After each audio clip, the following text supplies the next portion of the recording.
Avant la banquise, la devise de Christophe, c'était métro, boulot, frigo.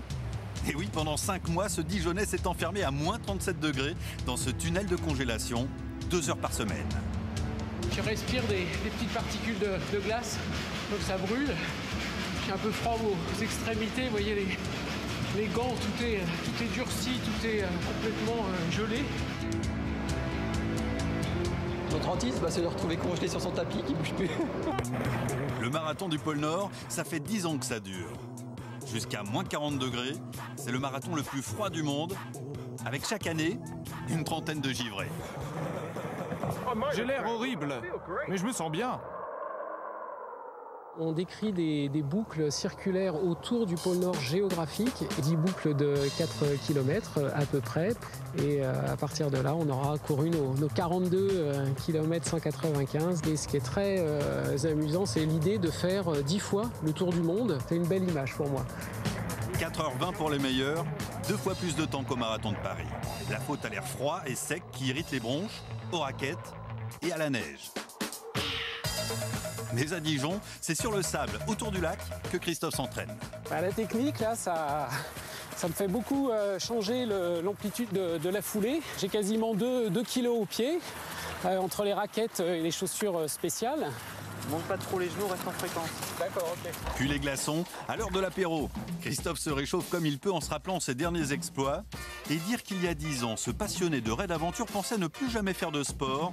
Une hernie discale l'avait paralysé pendant des mois.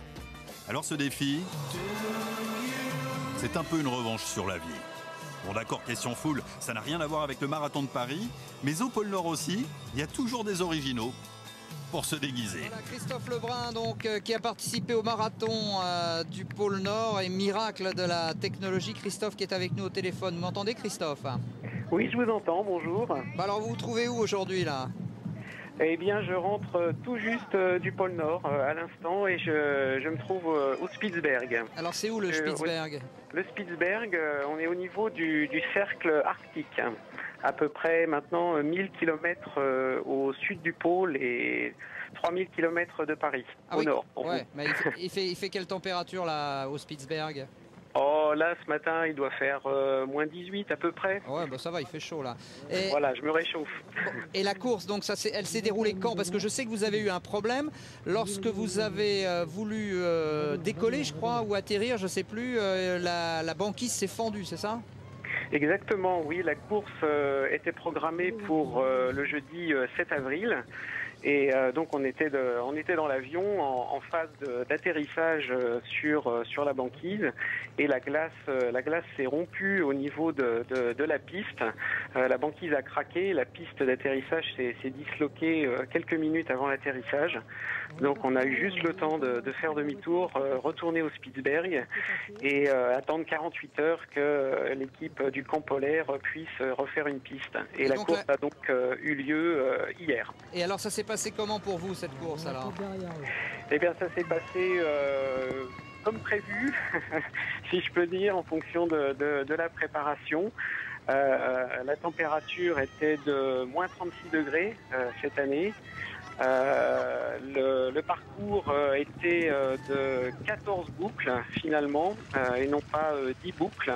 Les boucles ont été raccourcies parce que la banquise était extrêmement fragile et l'organisateur a préféré faire des boucles un peu plus petites, mais on a quand même couru les 42 km 195. Et vous avez fait combien alors? Eh bien je termine 15e en 7 heures 7 minutes.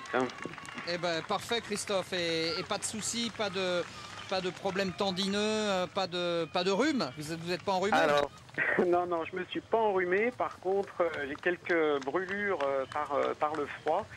Il y avait du vent qui soufflait quand même pas mal et donc j'ai un poignet gelé, j'ai 3 doigts un peu gelés, j'ai une aile du lait gelée, le front un peu gelé également. Donc, mais le cœur très chaud.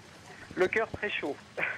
Merci en tout cas de votre témoignage et puis À très bientôt, à très bientôt en tout cas, et merci de nous avoir fait partager cette aventure, parce que je ne sais pas si ça va durer longtemps avec le réchauffement climatique. Terrible. Mais ce qu'il vient de nous dire est terrible. Hein. Merci Christophe. Oui, merci beaucoup. L'atterrissage, la banquise qui oblige de raccourcir les boucles, c'est effrayant tout ça. Ouais, mais c'est malheureusement... Il est temps qu'on réagisse. Il est temps qu'on réagisse, je ne sais pas si on va...